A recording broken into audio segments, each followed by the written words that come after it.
যে যেখান থেকে এই ভিডিওটি দেখতেছেন তাদের সবাইকে জানাই অনেক অনেক প্রীতি ও শুভেচ্ছা। আশা করি সকলে ভালো আছেন এবং সুস্থ আছেন। আমার স্ক্রিনে যে মুরগিগুলো দেখতে পাচ্ছেন এই মুরগিগুলো পুলেট হিসেবে বিক্রি করা হবে। যদি কোনো খামারি ভাই বোনেরা পুলেট সংগ্রহ করে খামার করতে চান তারা অবশ্যই স্ক্রিনে দেওয়া নাম্বারে সরাসরি যোগাযোগ করে আমার কাছ থেকে এই পুলেটগুলো সংগ্রহ করতে পারবেন। তো এই পুলেটগুলো একদম খাঁচায় তোলার জন্য উপযুক্ত লেয়ার পুলেট মুরগি। তো আপনারা খামারে এসে দেখে শুনে নিতে পারবেন এবং এছাড়া এই মুরগিগুলোতে ভ্যাকসিন পরিপূর্ণ করা আছে এবং লাইটিং সেটও সঠিকভাবে মেনটেন করা আছে, বয়স অনুপাতে ওজন সঠিক আছে।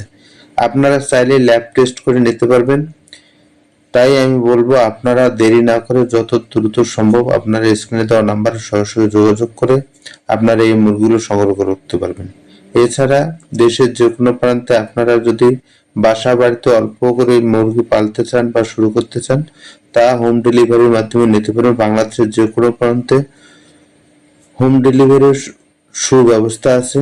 তাই আপনারা চিন্তা না করে আপনারা যে কোনো সময় যে কোনো বয়সের পুলেট মুরগি সংগ্রহ করতে পারবেন ঘরে বসে থেকে। এছাড়া আপনারা জানেন আমি প্রতিনিয়ত এই প্রত্যেকটা ভিডিওতে কিছু গুরুত্বপূর্ণ বিষয় তুলে ধরি, যে বিষয়গুলো আপনাদের অবশ্যই জানা থাকা দরকার। তা এই বিষয়গুলো জানতে অবশ্যই চ্যানেলটাকে সাবস্ক্রাইব করে বেল আইকনটি অল করে সাথে থাকবেন এবং অবশ্যই পুরো ভিডিওটা দেখবেন। আজকে আমি আপনাদের সামনে যে বিষয়টি নিয়ে কথা বলবো সেটা হচ্ছে আপনার লেয়ার খামারে ডিম ছোট হয়ে যাচ্ছে, হঠাৎ ডিমের সাইজ কমে গেলে লাভ কমে যায়। এই ভিডিওতে জানুন ডিম ছোট হওয়ার প্রধান কারণ, কেন, কোন পুষ্টির ঘাটতিতে ডিম ছোট হয়, ফিড ম্যানেজমেন্ট কিভাবে ঠিক করবেন, দ্রুত ডিমের সাইজ বড় করার কার্যকরী টিপস, সঠিক ব্যবস্থাপনা নিলে খুব দ্রুত ডিমের সাইজ স্বাভাবিক করা সম্ভব। নতুন ও অভিজ্ঞ খামারিদের জন্য এই ভিডিওটা খুবই গুরুত্বপূর্ণ। পরামর্শ পুলেট নিতে যোগাযোগ করুন এই নাম্বারে। তে আপনারা কিভাবে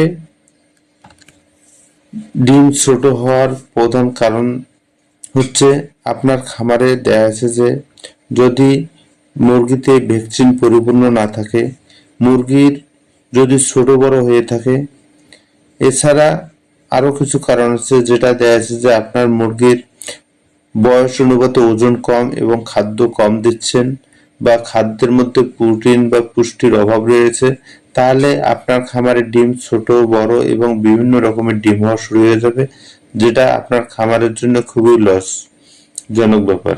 এছাড়া ফিড ম্যানেজমেন্ট কিভাবে ঠিক করবেন, ফিড ম্যানেজমেন্ট বলতে আপনারা যদি ফিড ম্যানেজমেন্ট সঠিক না করেন, দেখা যাচ্ছে যে আপনারা সকাল দুপুর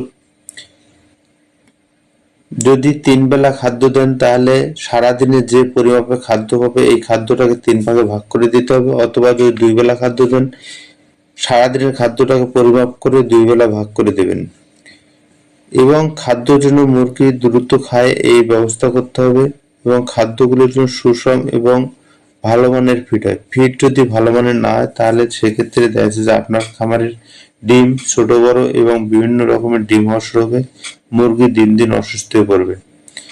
আর দ্রুত ডিমের সাইজ তৈরি করতে গেলে দেখা যাচ্ছে অনেক সময় মুরগির সমস্যা হতে পারে। তাই আমি বলবো আপনাদেরকে দ্রুত ডিমের সাইজ তৈরি করার দরকার নেই যদি আপনারা খাদ্য এবং ভ্যাকসিন ওষুধ সঠিকভাবে প্রয়োগ করে থাকেন এবং নিয়ম মাফিক যদি লাইটিং মেনটেন করে থাকেন তাহলে আপনাদের ডিম দ্রুত সমান হয়ে যাবে এবং সঠিক হয়ে যাবে। তাই আমি বলবো অবশ্যই ভ্যাকসিনের দিকে গুরুত্ব রাখবেন। ধন্যবাদ।